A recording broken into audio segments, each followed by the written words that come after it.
Grey College has lost at home for the first time since 2017 to Paarl. Yes, and the kids run happened all this weekend. It was amazing at the URC, and we talk about all that tonight on Rugby on 216, brought to you by Thirsty.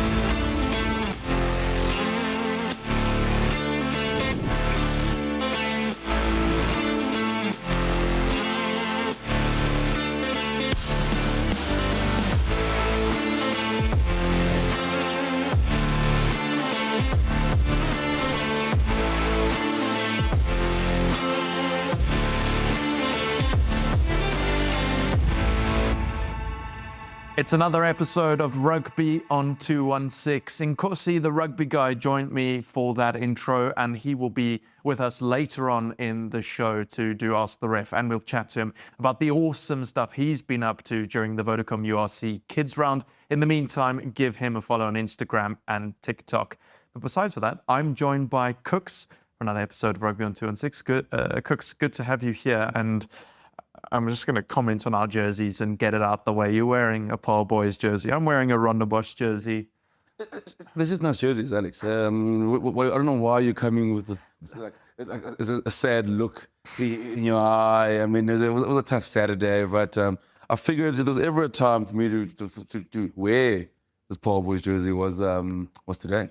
Yeah, Rondebosch losing 55-12 at home to Paarl Boys. And the thing is, I thought when we first had this partnership announced with Old School, they gave us 3 jerseys each, and one of mine is a Paarl Boys jersey. And I thought, today I'll wear it. I'll show that, yes, all right, I acknowledge when I'm beaten by a better side. But you said, no, you must wear your Rondebosch jersey today. We couldn't both wear one. I mean, they didn't look like we were going to a Paarl Boys reunion. So we needed to mix it up. I figured, what a perfect time to bring your Rondebosch jersey back again. I mean, and it was quite an interesting game, starting with Paarl Boys scoring their first points by opting to go for goal when they were right in front. So a bit of respect early on, and then they just ran away with it. Funny enough, I think this Paarl Boys side, I mean, it's also a bit of a contrast going into the game. Same with Rondebosch now, because you sort of Rondebosch having come up to Joburg, flown back, and then it's a quick turnaround. Whereas Paarl Boys had that break, and you could say maybe the break factor. But I must say, going into the week, Paarl Boys was highly motivated because coming from that loss at the farm, they had a Saturday off. They had time to ponder. Sean Erasmus and his team put in some good work. And you mentioned for them going for the Paarls earlier, and it's just some respect. And they know that you could tell Paarl Boys that they came. They went around Rondebosch to do a job, and they did it. I mean, they were fantastic. I mean, it's, games like this and results like this, people are so quick to sort of look at Rondebosch and like, what went wrong? But also, I mean, I thought Boys was fantastic. I mean, they were as good as they were a couple of weeks ago when they beat Affis. And for them now, as Rondebosch goes on this break, Affis is sort of going into their gauntlet now. They go from here, they go down to Kimberley. They go up to Kimberley. That's going to be a massive test for them as well. But they're cooking at the moment. I mean, that was a performance. I mean, but your boys will be fine. Rondebosch will bounce back. They'll bounce back. And they bounced back after they lost to Kes with a pretty commanding victory over Queens at the Easter Festivals. So, yeah, it will be interesting to see. You then, well, actually not you, but one of the big calls we have for the season is that Paarl Boys will end sort of in the top 3. And that's a pick that Sput made, who isn't here today. So I think we should address the elephant in the room. Perhaps the biggest, the most exciting result from the weekend, which you called correctly. So let me just bring the picks up. All right, so they are all the picks from the week. The green ones, obviously, you guys got right. The red are the ones that you got wrong. But that second one, Grey College, Paarl at Grey College. Paarl won. First time Grey College have lost at home since 2017. I don't know where Sput is. Where's my partner in crime? When I make big calls and get them wrong, I still come to work. Now you only see him now on Insta. Now it's the Kimberley of a sudden. I'm like, Sput, Wildeklawer only starts on Thursday. Sput's been gone. He just doesn't answer my calls, doesn't respond to our group messages. I've sent him, I even sent him SMSs, hasn't responded to me. The thing is, I said to Sput, when I made this call, I knew it was a tough one. I was called a fool. Apparently, I'm banned now in Bloemfontein. I can't go to Bloemfontein, but I need to come back to work, please. I understand it's tough. It's been a while since Grace lost it, but I still think he still is obliged to come to work. Now, I'm allowed to spend time with you, but my partner in crime's not here. So what's going to happen now? Like when my school won, Western won, I'm thinking, all of us, it's only my school won on the weekend. But I mean, we need to come back to work, please. I think, and he was in commentary for that game, so that must have been tough for him. And we spoke about before it that it was going to be perhaps the battle of Marcus Miller and Ethan Adams, the tank. Marcus Miller getting a brace, scoring those 2 tries, both of them putting their hands up really for SA schools later this year. But just some of your highlights from what was at half-time, a close match, 24-all, and then for Paarl to run away with it, sort of. I mean, you don't beat Grey College by a lot of points when you beat them. 43-31, that's a pretty commanding victory. No, I mean, the fact that the score, that margin doesn't tell the full story. I mean, that first half was an absolute treat. I mean, for anyone there who loves schoolboy rugby, you watch that first half. That's some of the best schoolboy rugby you've seen in a long time. I mean, Ethan Adams and Marcus Miller lived up to the billing. Ethan Adams got the first shot with that massive break early on. Marcus Miller bounces back with a brace, gets an assist as well. Just showed the class. I mean, it was just so spectacular to watch early on. I think whenever a side sort of got here, Gray had the first punch. Paarl came back, and sort of Paarl pulls away, and Gray comes back, and you're thinking at halftime, you're sitting there going, "Oh, this is a knife edge." It was a draw. Funny enough, though, I think with Paarl, I thought what was fantastic for them, their willingness to run the ball from anywhere. I mean, they lost Charles at 96 meters, from about 96 meters out. From no time, rip the ball, they go from defending, basically, Gray's about to score, they go in 100 meters and go and score a try. And I think the term for me, I mean, from about 12 to about 15, I mean, they're as devastating as any side of the country. I mean, Marcus Miller and those onside backs will rip any side just straight. And they probably, the moment, I mean, a win like that, they probably stay at number 1 in the country at the moment, but that was massive. But I thought Gray was fantastic as well. It was just a very, very good game of rugby. And at the end of the day, it took a unbelievable try from about 96 meters out to sort of open the game up, and then at the end, I think it just kind of fell into place. And I know Gray got the consolation try at the end, but I mean, to win in Bloem, first time in 8 years, that is an incredible effort. And the last time Grey College lost in Bloem was to Paarl boys. So just an interesting one that the schools from the Western Cape, they do well when they travel up there. And despite having names like Marcus Miller and Ethan Adams, it was Turner, the lock, who was the king of the match, and he had his little break as well. So he was fantastic. I mean, Ayamea as well. He was incredible. Torek Chambriel as well. I mean, I know the tank gets all the shine in that great backline, but Torek Chambriel for me is the guy that makes it tick. He was fantastic again. But you know that comes side. I mean, it's such an incredible effort to me. But unfortunately, I feel sorry for the side who plays Grey next. I mean, you don't know. The last time they lost at a day like this, I mean, I still feel bad, fortunately, but last year after they lost to JP, and they caught a big hiding. So it's not the time we're playing Grey at the moment. No. So we're going to have Wildeklawer first off. Don't worry. Yeah, it's going to be interesting. Let's talk then about the rest of the picks. So we've mentioned Rondebosch, Paarl boys. You guys both said Paarl boys, and so you got that right. And then Grey College, Paarl Gym. Obviously, you went split. I don't think Split could ever have said anyone other than Grey College. You said Paarl Gym, and you were right. And even though I might have been quite surprised last week when you made that pick, I'm so very glad you did. The Nelspruit, Wildeklawer, that was 31-24 to Nelspruit. Affies Garsfontein was 41-25 to Affies. So you guys both got both of those right. Then Pretoria Boys, Maritzburg College. I think let's enter here because you went Pretoria Boys bouncing back. Sput said Maritzburg College bouncing back. And he was right. 45-28 Maritzburg College. You've backed them in 2 previous picks, got both wrong. Now you chose not to back them. And they did it. I feel like for Maritzburg College, I found the winning formula for them. Just don't back them, and they do. But that's a great win. I mean, to come up in Pretoria, and they're coming to the Pretoria boys side, who was feeling very confident, obviously having knocked over King Edwards, and it's still hard to come from Durban and knock over side in Pretoria. And I think Maritzburg College needed it. I mean, their season's sort of been up and down, but we mentioned with them getting a new coach, a new staff in. I think for now, the sort of hopefully it'll give the proper impetus now in the season and get going. I mean, they're up and down.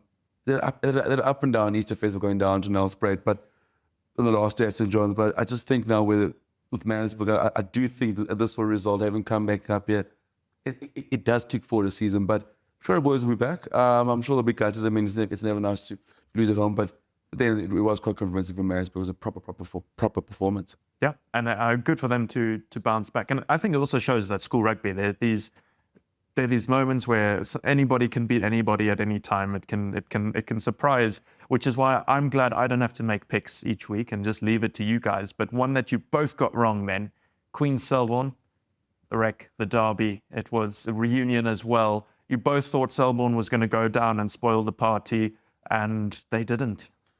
Oh, did not. I mean, 40-22. I mean, what a performance by Queens. On reunion, I mean, it was incredible. Tyron Rankin, the director of rugby at Queen's College. Probably, again, I'm going to get banned in these schools because every time I make a pick, so there's some schools that just dislike me. And but I thought they were fantastic. I mean, the frustrating thing with Queens, having watched them on last week Monday at the King Edward Easter Rugby Festival against Rondebosch, they did have chances, but they didn't take them, I think. But then the difference now from Monday to Saturday, every chance they got, they took. I thought when they played Rondebosch, what they did so well was jackling and going for the steals. I mean, Rondebosch, they were like 5 turnovers in the first half. So I thought, I mean, that's just incredible. And then the weekend, it's something again, especially against a Selborne side where they always look to bully the Eastern Cape sides. I mean, Selborne's always known to have a very good pack, but Queens found it up and took their chances. And the Selborne side is in a tough space at the moment. But for Queens, you really hope this also. I mean, it's a great place to go to the rec to go watch rugby. I mean, once the old boys go there, the Guijos, the singing, it was fantastic. And there's probably no louder. I mean, Bloem. I mean, I know Paarl took over Bloem, but there's probably no louder schoolboy game than Queens this weekend. And great win over Selborne. I mean, Selborne is the benchmark for the last few years, especially down in the border region. So, I mean, to get a convincing put 40 points on them is massive.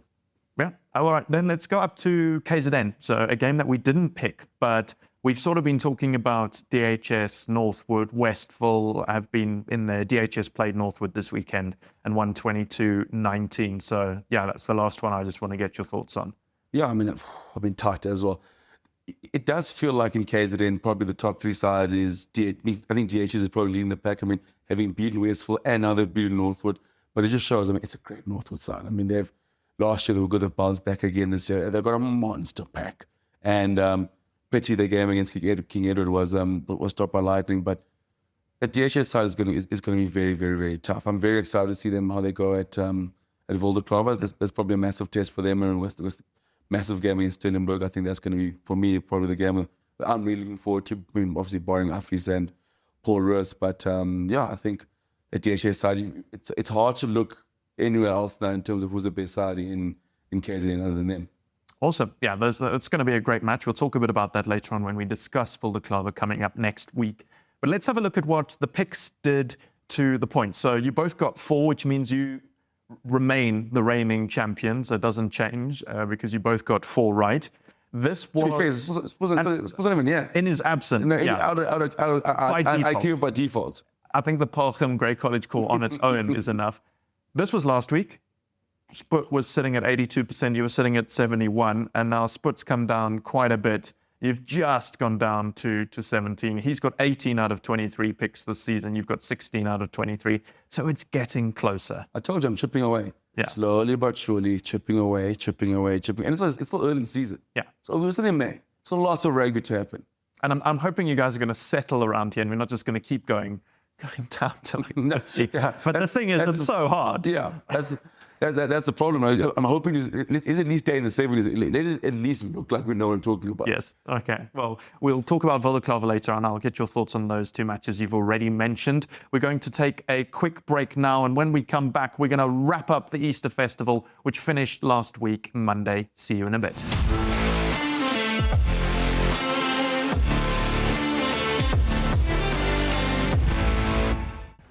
Bottles disappeared. Profits vanished. It wasn't theft. Our biggest customer became our biggest problem. I wouldn't call it a problem. He just likes to gooi a few with the boys. The guys in the first team used to call him Camille. Because he was so tall. No, not Camille Per, Camille. He used to drink 200 liters of water in 3 minutes after practice, like a bloody camel. Is this true, Jebben? Yeah, most of that is true.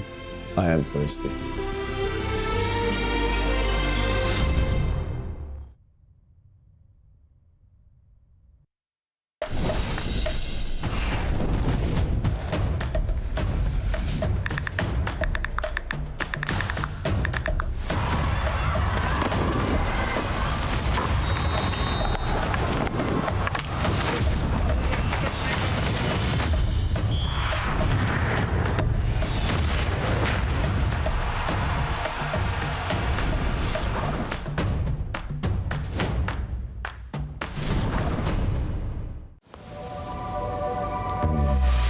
In a world where every second counts,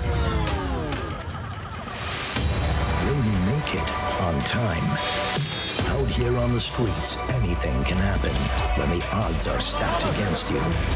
One man finds the will, the drive, the passion to steer his path to destiny. It's a Swift.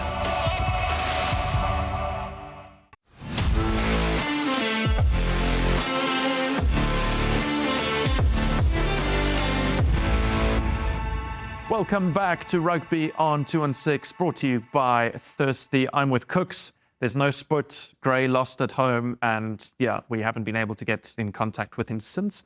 That's not strictly true. You will hear from Sput later on in the show, but it's just us.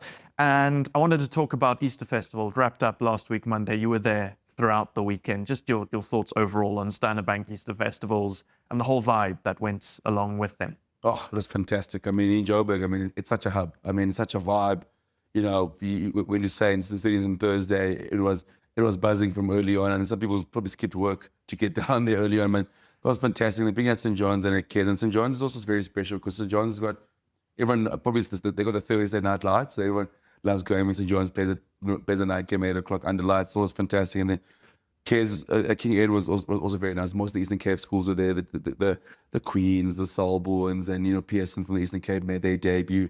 And with Affie's there as well. I mean, Affie's Nuria will probably play one of the games at the Easter Festival around. But yeah, it was such a good vibe, Alex. I mean, there's nothing like the Easter Rugby Festivals. A lot of eating as well. As you will see, I had plenty to eat, and so much rugby to watch. I mean, even in Kooks, the rugby there in Durban was also special. But yeah, I get sad now when Easter's gone because you're like, oh man, I do love the normal Derby days, but I mean, like, just the vibe of the Easter festivals. And you go to Cares and there's about like 10,000 people there. You go to St. Stedians, they tell us like about 92,000 people walk through the gates between Thursday and Saturday. I mean, that's a lot of people. There's a lot of traffic going there for the weekend, especially like at St. Stedians where there's all sports happening, and it's just such a buzz. It feels like schoolboy rugby, and is the most important thing happening the weekend. I don't think anyone watched your RC game during Easter. I think everyone was stuck at a school festival. What a weekend! And you mentioned that you did a lot of eating because that's a big part of the festivals and Derby days is always the food. And you got down and got to experience some of the cooler parts of the Easter festival. Here's Kooks and what we're going to call his gastronomic experience. It's that time of the year again, the Easter Rugby Festivals. If you'd say it's the Easter Sports Festival because they've got all sorts of sports down here. And I figured, what's the best things to have to eat and to drink at these festivals? One has to have a plan. So I figured I want to start very slow.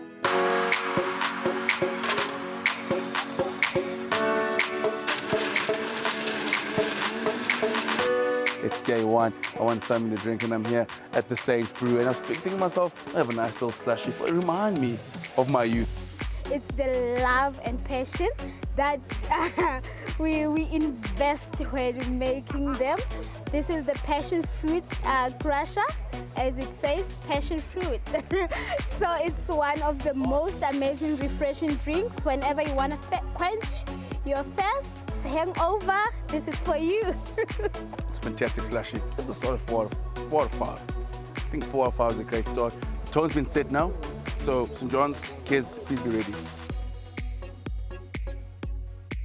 Coach Kooks here, and I'm at the Cares Easter Rugby Festival, and what makes this festival here at King Edward's is it's the food. There's rib rolls, bacon and egg rolls, pork belly rolls, steak pregos, chicken pregos, but the most famous is the rib roll. Yeah, at Cares. As you can see, the guys are hard at work. I know the rugby is where everyone wants to be, but the men here are putting in the work. I mean, it looks delicious, yeah. I mean, he's in the zone. I mean, I think it's more important than the Cares person rugby captain at the moment. This is a tougher job than he's got to feed the masses here at this beautiful tent, but what makes this place is so unique is like the pressures. That man's got a cold one over there. Like that's what you want to see. That's the sort of camaraderie you get here. Weebers are going over time. There's at least about parents here helping out. You mentioned the support and the family from far and wide. New York is here, Afis is here, but all the Eastern Cape schools, most of them, Pearson, Hudson Park, Selborne College, coming all the way down from the Eastern Cape, coming here enjoying Rondebosch from the Western Cape, coming down here to enjoy the fantastic cuisine that Cares has to offer. I think for me, soon, someone gets stuck into one of these roles.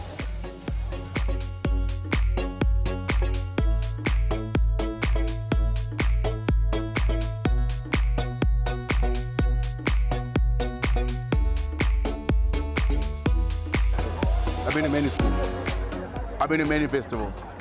This is always in my top 5. It's in my top 5. Look at I'm a mess. I haven't looked the part, I'm a mess. But from 5, this is a solid 5 out of 5.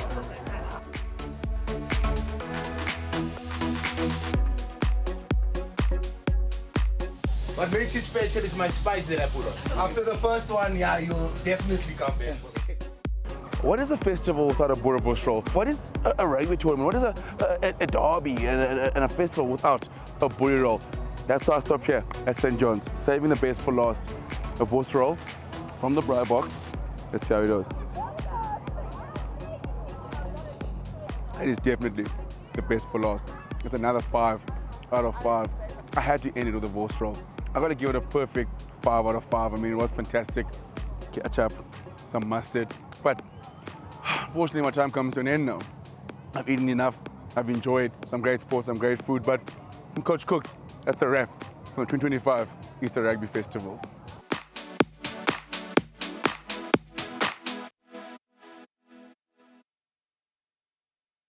Oh, it looks like it was a delicious time for you, Kooks. But you weren't just eating at the Easter festivals. You also sat down with SuperSport School CEO Thando Bakumeni and then the president of the South African Rugby Union, Mark Alexander, at Kes. Yeah, I mean, it was brilliant. I mean, minus all the eating, it was nice to just chat to Mr. Alexander, just talking about how important, schoolboy rugby is. And we've seen the perks of him back-to-back World Cup winners. And it's just nice hearing from him how important schoolboy rugby is. It was a great chat. Well, let's have a look at it and see what happened at Kes.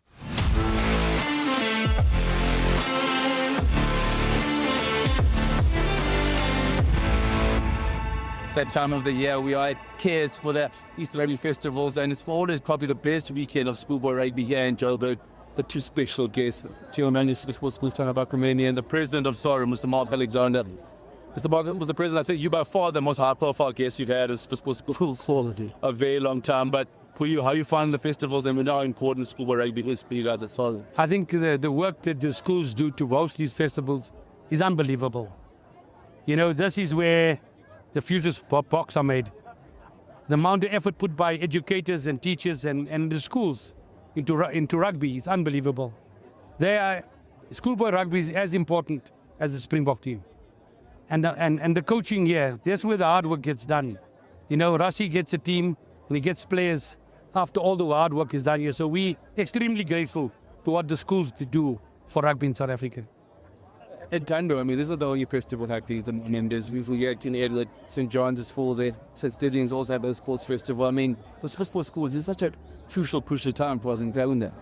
Crucial, absolutely crucial. I think, just thinking about it. So we look around here and we feel the intensity of it, you feel the excitement, and knowing that there's so many of them going across the Gyro country. I mean, it's a massive privilege, but it's also a responsibility and hard work, on what we carry, what we bring to the viewers as well. I think toward the viewers, I mean, these are people at home, but it's nice for them to, wherever they are in the country, they can still watch their teams play. All boys love this weekend. Those come action. But then they love being able to watch the Tuesday Rugby stage and catch it from anywhere. I mean, it doesn't matter if you're kids. If you're kids, you can watch the games at St. John's. You can watch the studios games. If you're out of the country, you can watch the SuperSport schools have, you know. So we love the accessibility that we're able to provide. I think it's making a very big difference, you know, in terms of the interactions that we have with people. Interactions I was having with the president just now, and just emphasizing the importance of school and youth sports. It's incredible what we're able to do and what we're able to achieve.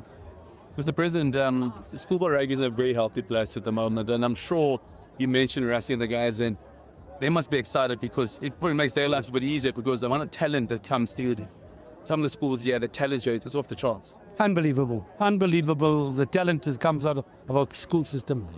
You know, there was a survey done, I think it was last year, and the number banded around 600 million is invested in schools rugby. And this is from alumni and corporates who invest in school rugby.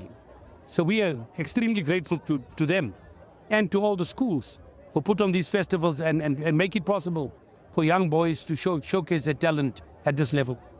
You look around here, we're sitting here where probably the vibe is all the people are here. For you, I mean, I know sometimes it's nice to go to the office, but seeing the number of people walk through the gates to come in just to watch schoolboy rugby. It's unbelievable. But you know, there's a saying, you're only as strong as your nursery. And this is the nursery for Springboks in the country. Springboks are made at these tournaments. And they're on the fields here. You see them on television. You know, and we can boast in South Africa that you can go into 3 channels and watch rugby on a Saturday. And watch schoolboy rugby. And the amount of people that attend these games. It's unbelievable. This is part of our development continuum and the schools do a fantastic job. Let me let Mr. Alexander go back. He's on his day off. He wants to watch some rugby. Mr. Tando here knows he's St. Andrews. They're at Stadium, so he also wants to go watch some rugby. But thank you guys for joining us. No, thank you so much. It's time for us to watch some good quality rugby here. Thank you. It's Mr. Rugby Festival. Thank you. Thank you.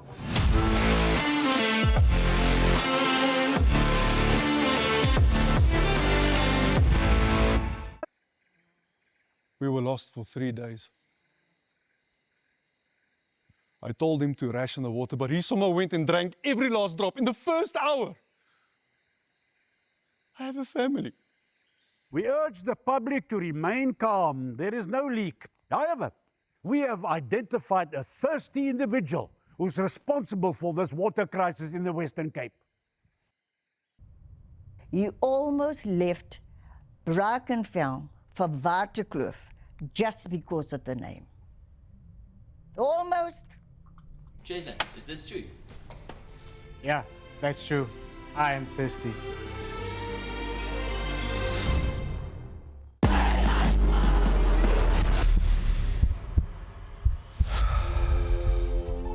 Some things you don't choose. They choose you. A name, a history, a legacy that came long before you and will last long after you're gone. It's not just about the game. It's the moments that shape you. The early mornings, the long bus rides, the chants that never fade. The friendships, the rivalries, the feeling of being part of something bigger. It's a belonging, something you carry with you wherever you go. Because once you're a part of it, you always will be.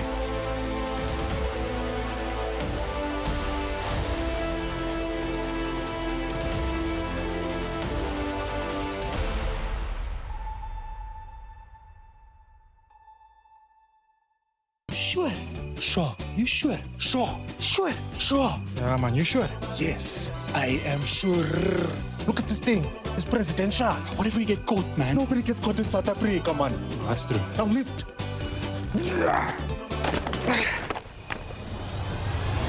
I'm sure. Don't just be sure. Be sure. King Price in sure. Insurance you can be sure about. Visit kingprice.co.za.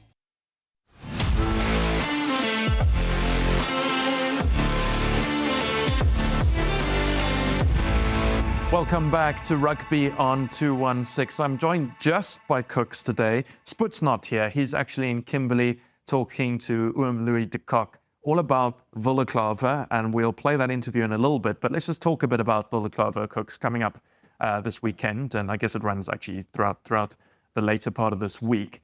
So many matches, so much rugby, and just thousands of people that descend on Kimberley and thousands of athletes. I mean, all roads lead to Kimberley. I think it's so funny because, I mean, some schools have got, the kids have got the time off. Obviously, it is the long weekend. So, but for them, for these schools, yeah, I mean, this is the big one for them. This is the one they look forward to. I mean, you look on the opening day, you're kicking things off. The main game is Paarl versus Affies. I mean, that's massive. I mean, both sides still unbeaten. That's going to be, I mean, for anyone who's never been to Wildeklawer, you go there on the night game, the last kickoff, it's electric. I mean, it's packed. You can't find a seat. You can't find a place to stand. It's just electric under those lights. I mean, that's going to be a special way to kick off. But I'm very excited. I mean, like, you look at these fixtures, Alex. I mean, it's hard to find a bad rugby game here. I mean, it's like even if you're not in Kimberley, I think I'll be stuck in front of the TV watching rugby all day. Yeah, absolutely. And you mentioned that DHS Stellenbosch game is one that you're looking forward to. Obviously, Paarl versus Affies is a big one. It's on day 2 there on the 1st of May is DHS Stellenbosch. And then there's exciting ones. I mean, I just looked, Jeppe, Maritzburg, Oakdale, Garsfontein. And Northwood, Paarl, Northwood has been doing very well in KZN. It's not just a festival where you've got random teams mixed up. These are all fantastic matchups that are going to be taking place, and I think also a lot of good food. No, definitely. Well, I think the biggest thing for me, we mentioned that in the previous segment, I'm very excited to see the KZN side mix it up with the side in the Western Cape. I think that's, when we're at North State, I think they're probably the missing piece there. But like, we're getting Northwood versus Paarl, that's going to be a great game. I think the Maritzburg College Jeppe game is going to be a great watch. But for me, that DHS Stellenbosch game, they're sort of in the same place, trying to get up where the big dogs are. Stellenbosch have this grade 11 side, but they're showing a promise grade 2 over Sachs on the weekend. But then DHS now, they're flying at the moment. So I'm very keen to see how they go. But then, you know, on the last day, in Grey College, Garsfontein, that's going to be massive. You look at Noordheuvel, Otaniqua, that's also going to be a fantastic game. Noordheuvel as well. They've had close games, got a great win against Jeppe. Now for them is, they've got Pretoria boys and they've got Otaniqua. Can they eventually put together, say, a run of wins together, saying, yes, you know, the hype, yes, we're saying they're a good side, but now can they translate into wins now? Got the win against Jeppe, I think that's going to be fantastic. But I mean, like, you look at them at Oakdale, Jeppe, oh man, that's going to be a great game. I mean, I look forward to, if Paarl versus Eka Janssen's going to be great. I mean, we've got to give love to my guys from Eastern Cape. Nico Milan's going to be there, so I can't wait for Wildeklawer. Usually at this point, I'd ask the two of you to make your picks for some of the games, but there's no split here this week, so it's like, whenever I pick, I actually win regardless. So you can we'll put together some picks that you can do that won't count unless you want them to count. No, it's not sure. Yes, okay. It's because I'll let you know as the games go. So Paarl versus Affies, I'm going to put out there. DHS Stellenbosch, and then that Grey College Garsfontein one. So that's one from each of the days. So let's start Paarl versus Affies. Oh, it's a tough one, Alex. Both unbeaten. I'm going to go Affies. Okay. I'm going to go Affies. I know Paarl Rez hasn't lost a rugby game in a very long time. Since 2023, that's the last time they've lost a game. They have been good. I mean, they're good at creation over Bishops. I mean, sort of cruised in the weekend. I think this Affies machine is starting to roll. And I think up in Kimberley, I'm going to go with the side from the north. So I think Affies there. Okay. And I think also Affies, having played Garsfontein over the weekend versus Paarl Rez playing Bishops before the game, Paarl Rez having a bit of an easier ride there. Maybe Affies a bit more battle-hardened a week out. So I can follow that. Then DHS Stellenbosch. I'm gonna go DHS. Back in KZN. I think. I mean, the way they're going this year, in the year they've gone, I think I'm gonna go with them. Okay, awesome. And then that last one that I said, Grey College, Garsfontein. Grey College. Yeah, I think I think they will bounce back. I mean, we know that they're obviously playing as Helpmakar first up, but I think from there on Monday, on the last day, on the Saturday, I think they'll roll and keep that momentum going because they've got a big run of features coming up now. So I think they go to Wildeklawer and win both, and I think they'll beat Garsfontein. I think it'll be quite close. Say quite close. I think probably like by 15. Okay, that Helpmakar one's going to be a bit of a rebound for them after, because that will be their first game after losing this weekend to Paarl. Yeah, it's going to be a tough one for Harpies. I mean, they're also devastated having just gone down to Menlo Park. So, yeah, I think they're both going to bounce back. But for Makai, it's very, very tough having to play Grey after a loss. No, absolutely. Well, it's all going to be happening at Wildeklawer, and all the action's going to be on the app, on the website, and some of the big games on 216 as well. So we're looking forward to it. Sput is not here today, as you've noticed, and that's because he's already in Kimberley. He's getting in early, and he sat down with the man who makes the wonder of Wildeklawer happen, Louis de Kock.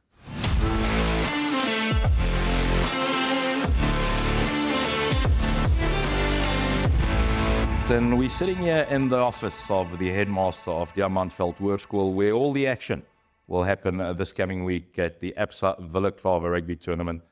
And I'm joined by Mr. Stony Steenkamp from Absa and Mr. Louis de Kock from Wildeklawer. Afternoon. Afternoon. Good afternoon. Louis, stap nou al 'n paadjie saam, 'n paar jare, maar julle stap ook al 'n lekker paadjie saam met Absa. Wat maak hierdie toernooi so spesiaal en hoekom is dit vir oom Louis so belangrik? Ja, ek dink dit is eintlik baie spesiaal omdat ek dink die toernooi word op 'n baie hoë vlak aangebied. En hy het ook baie gegroei en die groei was eintlik gewees as gevolg van die meer belangstelling. En as ek moet verder sê dan moet ek mense van kyk hoe hy gegroei in terme van spelers tot ons nou oor 5000 spelers is en ons is by 200 skole, maar ek dink dit is nie in waar dit gaan nie. Dit gaan eintlik oor die standaard. En ons het van die begin af het ons sê ons wil graag 'n baie hoë standaard hê. Dit moet 'n professionele aanbieding wees. Dit moet iets wees die kinders hier kom 'n next level. En ons wil graag excellence in Suid-Afrika bevorder. En daaroor moet jy ook die aanbieding dan so maak. En as ons gaan kyk self, is dit nou die detail wat daar soveel meer geword is. Mens kyk van die eerste toernooi en hoe die medies hanteer is en wat vandag aangaan, hoe alles haarfyn uitgewerk is en daar soveel sorg aan die dag gelê word dat almal veilig is. 'n Helikopter wat kinders kan vervoer Johannesburg toe op Bloemfontein as daar iets dringend is, maar die medies is op so 'n hoë vlak. Net ook ter beskerming van die kinders, want ek meen so is dit dat ons eintlik aan elke faset van die toernooi aandag gegee het en elke jaar aandag gee en dit gaan nie net oor getal, dit gaan eintlik oor die standaard. Stoney, from Absa's side, you guys really joined forces in 2022, coming on board as the name rights sponsor. Before that, since 2013, I think you've been involved. What does it mean for Absa to carry the name rights of such a prestigious tournament? Well, Sput, thanks and good afternoon. I think firstly, we're honored to be involved. I think it's the biggest school sports event in South Africa, and ultimately also being presented in Kimberley and the Northern Cape. You know, we want to be involved in our local community, so that's from that perspective, it's incredibly important to us. But I think coming back to in 2023, we launched our new purpose, Your Story Matters, and I think this week we're going to have 4,500 children from 100 schools participating. So by being involved with Wildeklawer, we've created a platform where these kids can express themselves and ultimately start writing their own stories for their future lives. So from that perspective, critical for Absa to be involved, and it's an absolute privilege to be involved with Wildeklawer in that respect. Louis, jy praat van excellence, die woord wat jy gebruik, maar wat my opval is, daar's elke jaar ietsie niets, né? Daar's elke jaar ietsie by. Vanjaar kom hokkie by. Geluk daarmee. Ek weet agter die skerms is daar baie hard gewerk. Maar dis lankal nie meer 'n rugbyfees. Jy weet, baie mense in Suid-Afrika praat van Absa Wildeklawer en jy dink skole rugby, maar dis baie meer as dit. Ja, ek dink wat belangrik is dat ons inklusief moet wees, nee. En dit is waar dit gekom het, dat ons gesê het, maar ons kan nie, skole sport gaan nie net oor rugby nie. En ons moet weier, kyk is dit, en ook weier kinders kry, en daaroor het ons netbal bygebring, maar uiteindelik het gevoel, maar sokker is eintlik in Suid-Afrika die grootste sportsoort, en dit kan ons nie wees dat ons 'n skole sport aanbied nie. Maar ek dink dis ook baie lekker om op een geleentheid die verskillende sportsoorte en die verskillende mense bymekaar te kry. En ek dink die integrasie wat jy kry tussen die netbal, die rugby en die sokker en die hokkie nou, dit maak dit ook iets baie besonders. En ek dink ouers wat kom vir hulle dogter na die netbal kan bietjie rugby ook kyk en vice versa.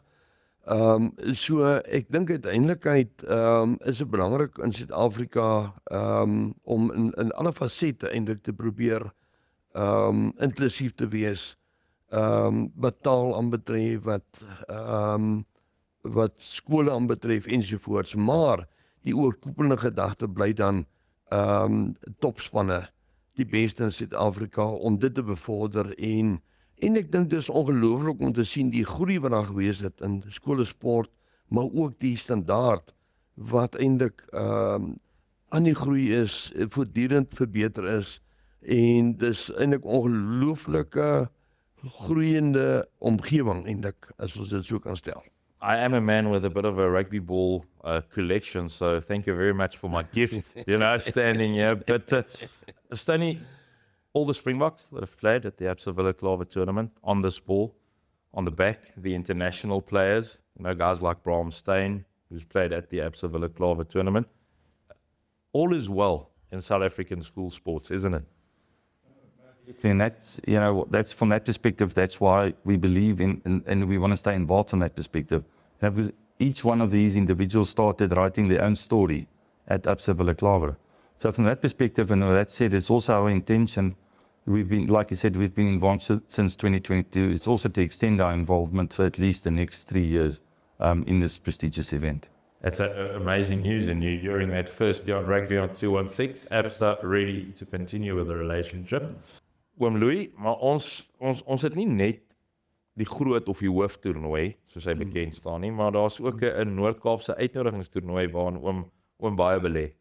Ja, ek dink die belangrike vir ons begin met die onder 19 en toe besef maar ons wil nie net ons wil graag ontwikkeling steun en dis waar die onder 16s, 15s, 14s vandaan gekom toe uiteindelik die onder 13s. En naas dit het ons ook gedink maar verder is dit vir ons graag ook kinders uit die platteland uit ontwikkel en blootstelling gee en geleentheid gee en daar ook dan ons uitnodigingstoernooi wat dan oor 3 dae plaasvind waar ons 24 spanne het wat teen mekaar meeding en ek dink die goeie ding is om uiteindelik te eindig die aand met die opening van die hooftoernooi daarvan deel te wees en ek is seker eintlik dat daardeur ons ook uiteindelik 'n deur oopmaak en visie gee vir iemand moontlik en dan ook dit is ons duurste toernooi want ons verskaf al die klere, al die verblyf, vervoer, etes ensovoorts. Maar ek dink tot 'n sekere mate ook vir kinders vir wie dit 'n belewenis wat hulle nog nooit gehad het nie. Terwyl van die ander kinders het wel al sulke geleenthede of in daai het daarom ook al na 'n ander skool gegaan, ander toernooi bygewoon, maar vir hierdie kinders moet ek 'n eerste ooit.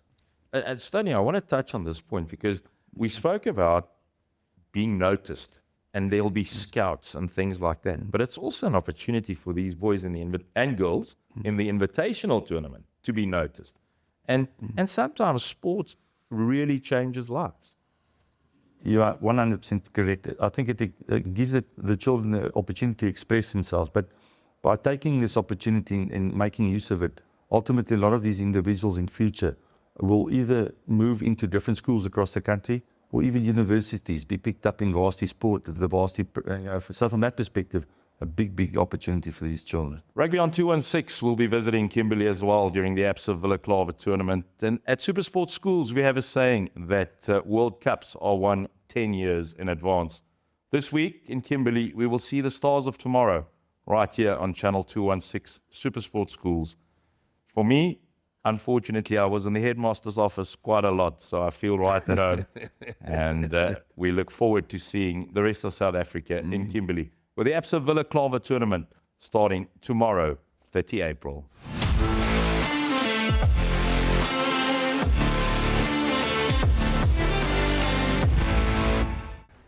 Bottles disappeared.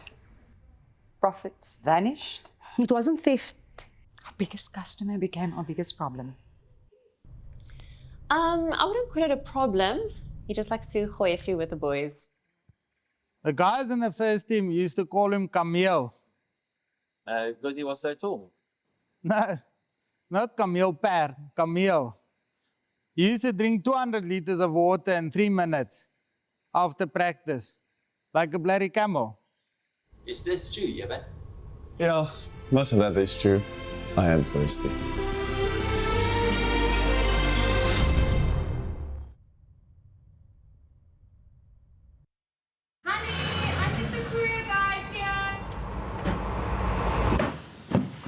Hier kom my bokser. Kibbies? Anne? Maar waar is die Anne? Hey, hey, hey! Ik kom niet boksen, ik kom niet boksen. Ik kom niet boksen, ik kom niet boksen. Wow, wow! Ek sê mos, wow! Bring vir my die boks. Okay, so. The Courier Guy, the courier behind the box. Can you deliver something for me? Where to? Hy wys vir my, hy wys vir my. Put this one in the Springs box. Look at man. Hey, winner. Sure. Sure. You sure? Sure. Sure. Sure. Yeah, man, you sure? Yes, I am sure. Look at this thing. It's presidential. What if we get caught, man? Nobody gets caught in South Africa, man. That's true. Now lift.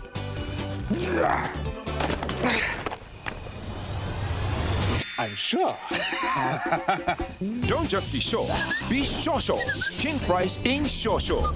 Insurance you can be sure about. Visit kingprice.co.za.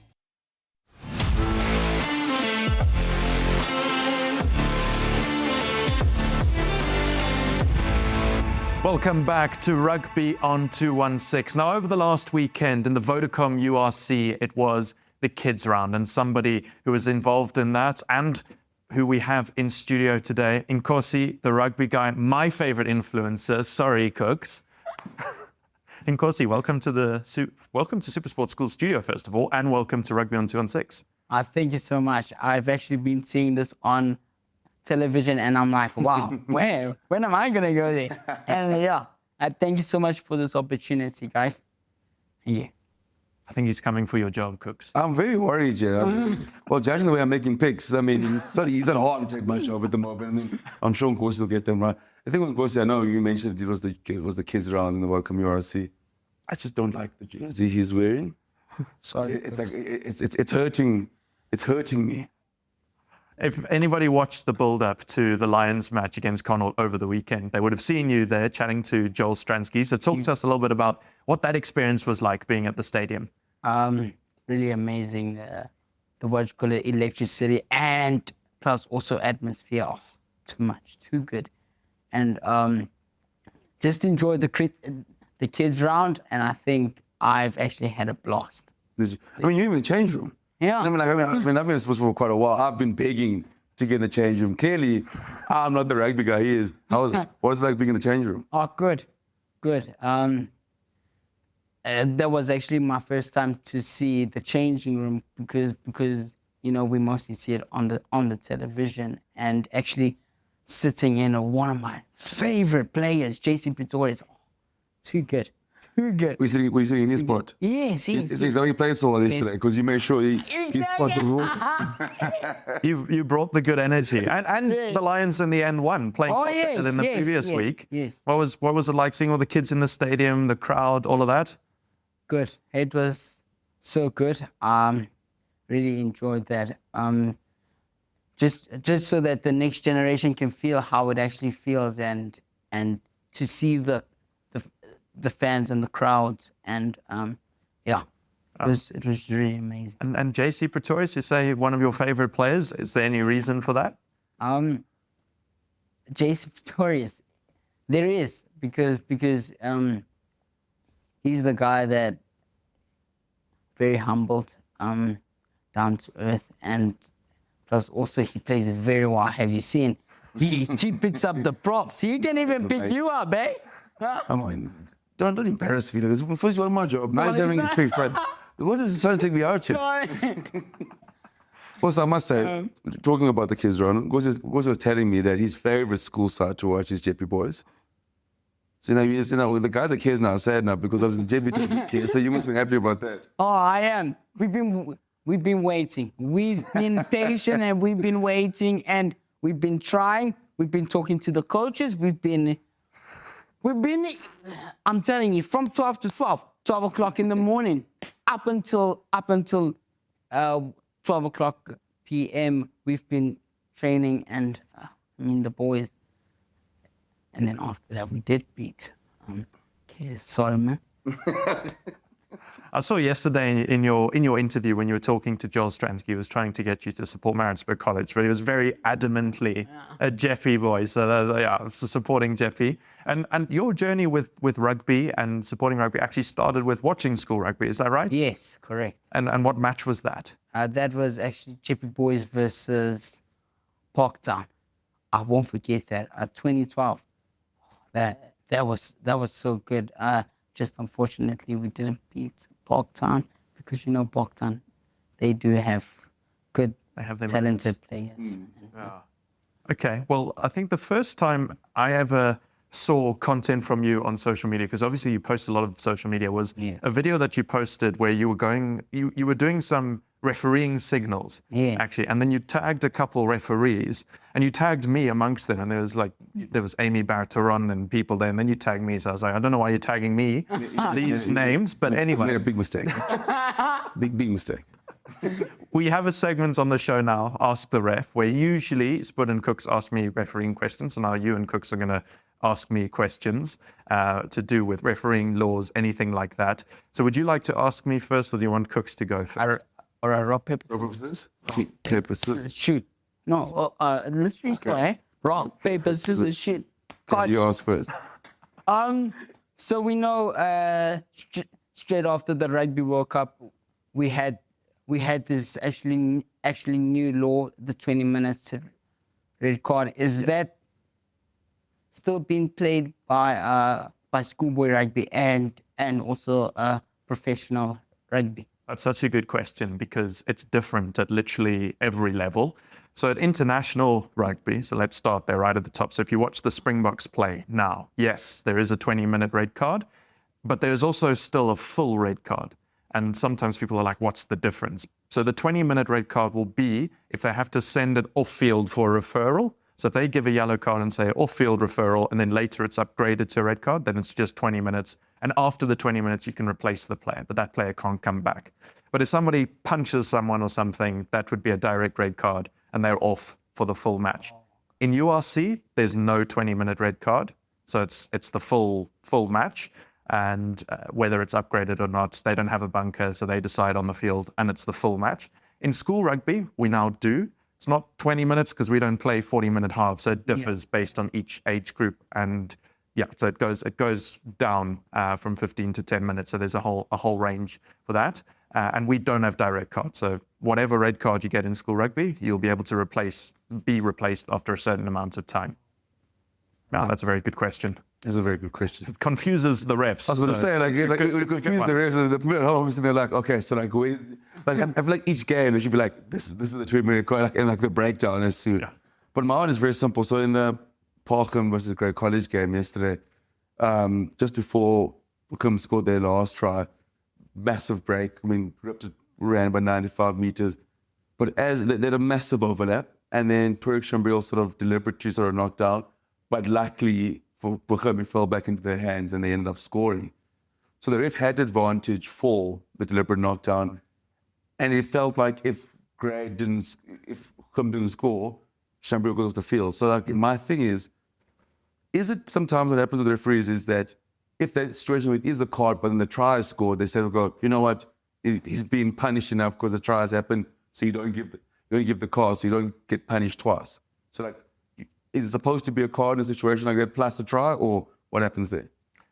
So there are two things to think about there, the action and then the outcome. The action is that it's a deliberate knock-on, and if we use the deliberate knock-on framework, if you have a realistic chance of gathering the ball, then it's just a scrum.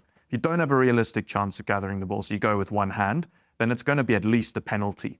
If it prevents a potential line break or is in the red zone, so it's cynical in some way, it must be a yellow card as well. And then if it prevents a probable try from being scored, it's a penalty try as well. So that situation didn't prevent a try from being scored or scored in a more advantageous position necessarily.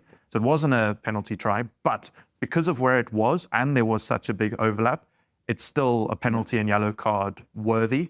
And the action is cynical. So even though this try scored, it should still have a yellow card. If it's cynical like that, if there is an overlap, it should be a card, even if they score the try, because they might have scored the try slightly closer. You don't know what would have happened. And a penalty try can even be awarded if the try could have been scored closer. But when there's so much doubt around it, then you can't necessarily say that, but definitely a yellow card. I must say, if a penalty try was given, like if you're a player, you'd be like, please don't give a penalty try. Like, I need the points for myself. Don't go in my head, bro. Kick him in the corner. Don't move me closer. Just give him the card. Exactly. Yeah. Exactly. No, those are nice questions, guys. Anything else you want to ask Nkosi? Yes. So mostly you get the side referees. Yeah. So what is their job actually to do on the side? Yes. Okay, cool. That's also a good question because it also differs.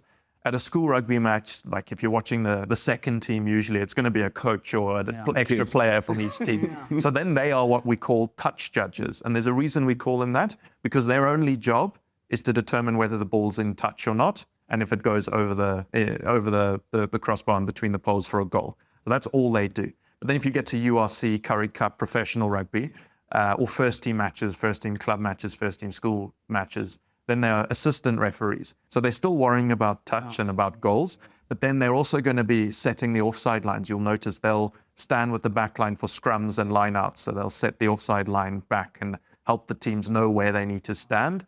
And then if we have something like a maul that's close to the end goal, the referee will stand on one side and the assistant referee will watch the other side. And also for scrums, the assistant referee will watch the other side. And then any foul play, anything like that, they can come in and chat to the referee about that. If the referee isn't sure about something, maybe they think they've missed a knock-on, they can ask. The assistant referee says yes. So they have quite a lot of involvement because it's not really a game that can be refereed by just one person. Yeah, because sometimes I do see, take it all the way back to 2012, under 16, under 17. Those guys, the parents, would be the one that would be doing this. I'm like, oh, now you actually have a job. And when did you go to a job at JP or you want to touch? We'll give you a flag. Yeah. I don't think Jeffy's ever going to be out then. Guys, last thing I want to end off with then is you're wearing a Lions jersey, obviously. Sharks supporter, Stormers supporter. We're getting into the business end of the URC. Who do we think is going to win the whole competition? And I'm going to start with you, Kooks. You're in my heart or my head? Well, what are both saying? What are both saying? I mean, my heart obviously wants the Sharks to win. I think it's Leinster's, yeah.